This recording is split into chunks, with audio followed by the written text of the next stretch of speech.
علی ای همای رحمت تو چه آیتی خدا را.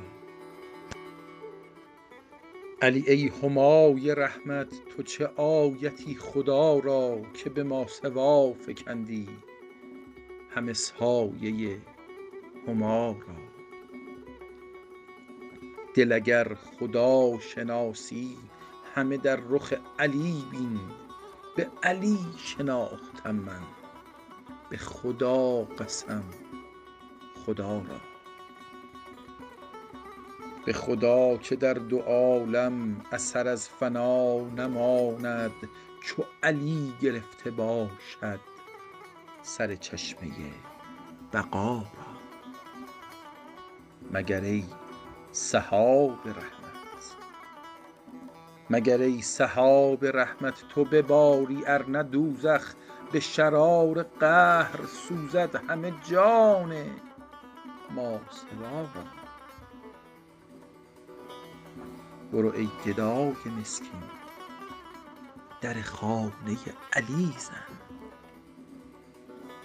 برو ای گدای مسکین در خانه علی زن، که نگین پادشاهی دهد از کرم گدا را. به جز از علی که گوید به پسر که قاتل من چو اسیر توست، اکنون به اسیر کن مدارا.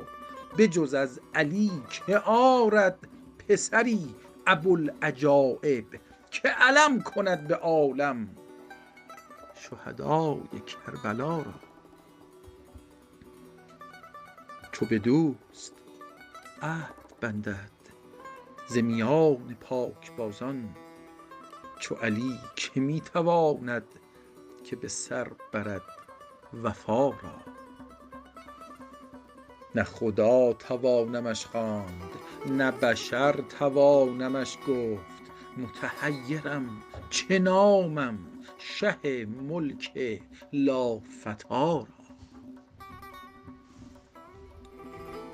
به دو چشم خون فشانم هله ای نسیم رحمت، که ز کوی او غباری به من آر توتیا را. به امید آنکه شاید برسد به خاک پایت، چه پیام ها سپردم همه سوز دل صبا را. چو تویی قضای گردان به دعای مستمندان، که ز جان ما بگردان ره آفت قضا را. چه زنم چو نای هر دم، چه زنم چو نای هر دم ز نوای شوق او دم، که لسان غیر خوشتر بنوازد این نوا را.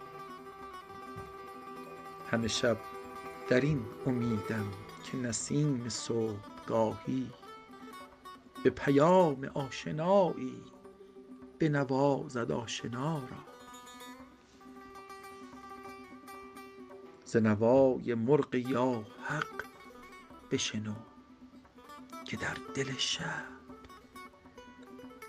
ز نوای مرغ یا حق بشنو که در دل شب، غم دل به دوست گفتن چه خوش است شهریارا.